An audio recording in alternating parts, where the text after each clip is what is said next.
Growing up in Haiti, there were all these different genres of music that I was hearing, but then at the same time, I knew that maybe the rest of the world didn't have a chance to hear.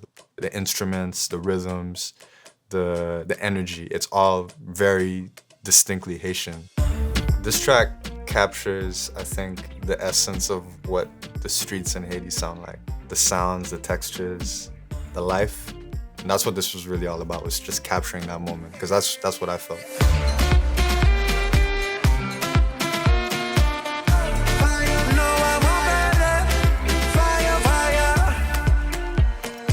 I never wanted to do music full time. I never thought it was like an option. I was gonna be a doctor. So I went to school for medicine. I was a bio major in college. When I was like 15, I had my first like mashups and like edits that I was doing. Then I started doing bootleg remixes of different tracks that I like. It just kind of like continued on from that point till I was a sophomore in college. I just put out collab tracks with a few DJs that I was like really a big fan of. One of them was Dirty South. So he signed me and a bunch of crazy things just all happened at once. During the process, I was keeping in touch with like my advisor, my biology advisor. I didn't want to just throw all my school and everything away, because to me, I felt like being a doctor was a responsibility. It was a chance for me to really give back all of the blessings that I got in my life in Haiti. When I realized that music, I could do that, but on like a way bigger scale. I could reach so many more people than if I was a doctor. It made sense. And the school was like, do it. The track really started 2 years ago. I was working on a project with the Beatmaking Lab, teaching music production, teaching songwriting. It was a week-long trip, and I'd take my phone and just record random things like claps, the kids playing in the field. And then over the course of that time, I got in touch with J Balvin through a mutual friend, Marissa, from Apple Music. And we ended up talking, and he sent me back his idea like a few days later. It was crazy. The first thing was this guitar line. It's supposed to be like a different take on compa music. That was something that I hummed on the way to the studio. I got the idea and put it in a voice note. And then when I came back here, played it on guitar and then pitched it down to get it like that weird, like watery sound. The next thing for the track was like putting the rhythm in. The way I tried to set up the arrangement of the track was like every 8 bars, 4 to 8 bars, there would be like one additional element. So you never had too much happening all at once. It was these live claps I recorded on my phone. Like, we're gonna do this rhythm. It's just a.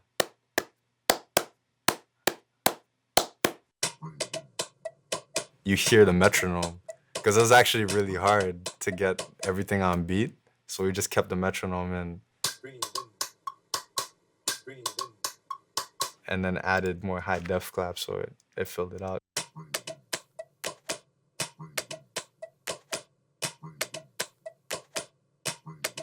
What I did is I took guitar that I recorded on my phone, the same melody from that like voice note melody. I played it out on guitar.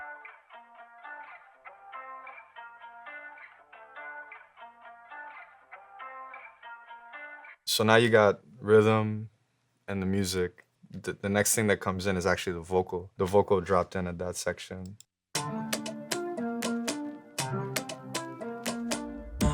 It filters down and then just like slowly builds up with a kick as well. The filter's opening up and you hear this more of the song coming. But it's also not a drop in the traditional sense where it doesn't feel like purely electronic and you're like, this is an EDM song. I wanted it to be a balance of both. And I also put analog noise, like tape noise, as if it was resampled.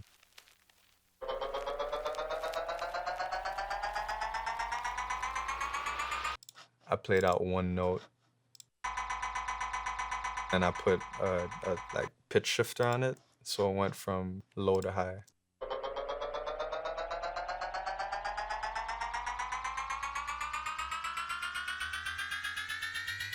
These horns, the horns started out as feedback on the speaker when I was plugging my phone into the speaker, but it had a tone to it. I had a note. And then it stuck in my head, and I was like, that's a really sick thing. So I sampled it and I put it into Ableton and was messing around with the notes.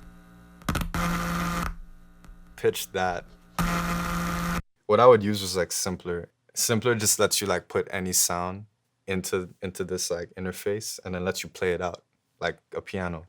So we can literally just do it again. You can take the sound. So just drop that in. You just like select the part you want.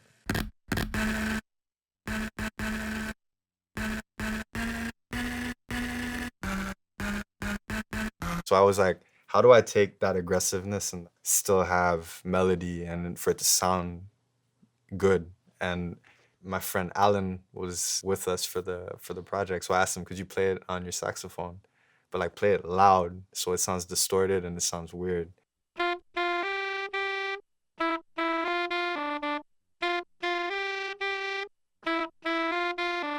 Chopped his take into a bunch of little sections. So I took off a lot of the dead space. It just gave it that choppiness and that swing. And then one by one, I just added different effects to it. This distortion, decapitator is like, it gives it like a grittiness. It makes it feel like really aggressive. And then just EQ'd it, added like multi-band compression to it, like OTT. It's a really good multi-band compression.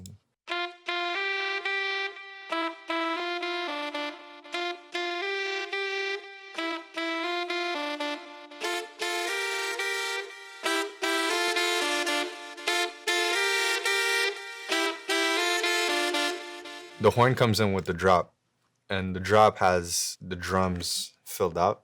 So it has a kick drum, some snares, and the whole rhythm of the song comes together the first time you hear the drop.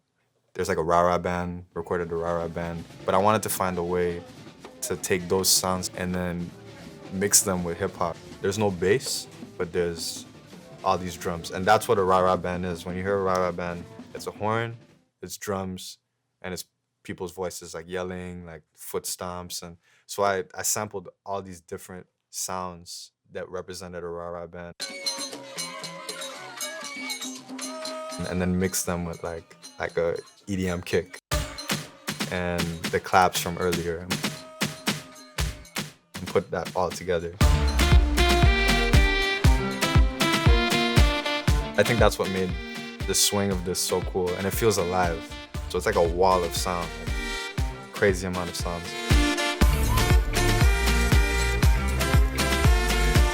For me, like the process is like having so many things to work with, like the craziness. And it's like through that chaos that I'm able to like hear these little moments that feel right, going through every element and like pulling back on certain things. So it's just like the balance of everything. And through that chaos, there's always beauty.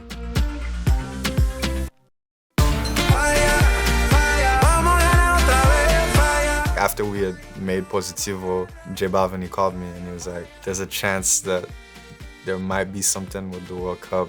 Would it be cool with you if that track we did, we could use it? And I was like, why are you even calling me, man? Like, it's just a blessing. Because I always hoped there would be an audience around the world for this. There's been a few World Cup songs with Colombian artists and Haitian artists, like Shakira and Wyclef. It was just like deja vu to see it like happening again with Positivo.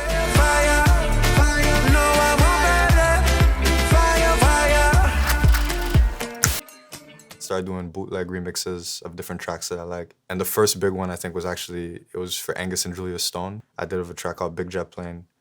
And that one went on Hype Machine. I went from having a few hundred plays to 25,000 plays like overnight.